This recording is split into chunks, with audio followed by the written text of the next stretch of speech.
गुल खाला, होश आमदीद। बहुत शुक्रिया बेटी। अभी खाला कहना बंद करो, अम्मी कहो मुझे। चलो तैयार हो जाओ जल्दी, तो मैं सैलून ले जाने के लिए आई हूँ। मैं सैलून क्यों? मैं घर पर ही तैयार होना चाहती हूँ, सैलून जाने की कोई जरूरत नहीं। अरे नहीं बेटी, ऐसा बिल्कुल नहीं हो सकता। चलो तैयार हो।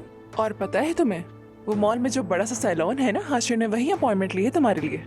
चलो तैयार हो जाओ, वक्त नहीं है हमारे पास। अरे बेटी ऐसे जिद नहीं करती। अब रोज रोज शादी थोड़ी हाँ ना। होती है। मैं ये मास्क उतार कर आती हूँ और कपड़े भी चेंज कर लेती हूँ। मेरा इंतजार करना यहीं, ठीक है? क्या तुम भी हमारे साथ चलोगी? हाँ बिल्कुल, क्यों नहीं। आखिरकार मैं दुल्हन की माँ हूँ।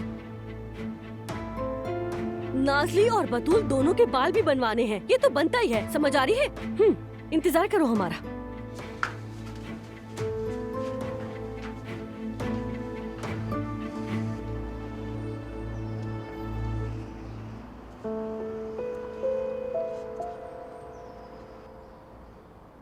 ये ले भाई, तुम जाएगा, ये नंबर है।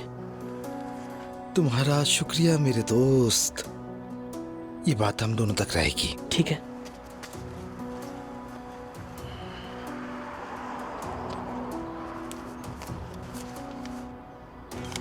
सिर्फ हमारे पीछे। हाँ,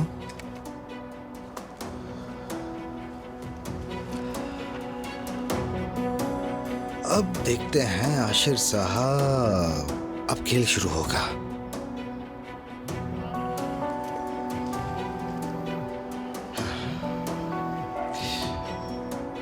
जी कहिए दादी जान, क्या हुआ? ओ शुक्र है मेरे बच्चे, तुम कहाँ पर हो? मैं बाहर हूँ दादी जान, मेरे पास एक अहम काम है, फौरन बताएं क्या हुआ। बेटा मुझे तुम्हारी फिक्र हुई। तुम इतने सुबह निकल रहे थे तो मैंने देख लिया। इस खास मामले की वजह से तुम्हें परेशान नहीं होना चाहिए था। सुन लो बेटा, ये मत कहना कि कोई पागलपन करूंगा। ये क्या कह रही दादी जान, क्या हुआ है? अरे क्या होगा बेटा, बस यही कि जुमाना और वो आशिर डाकू आज निकाह कर रहे हैं। निकाह की तारीख पहले ले आए हैं। क्या आज ही शादी हो रही है?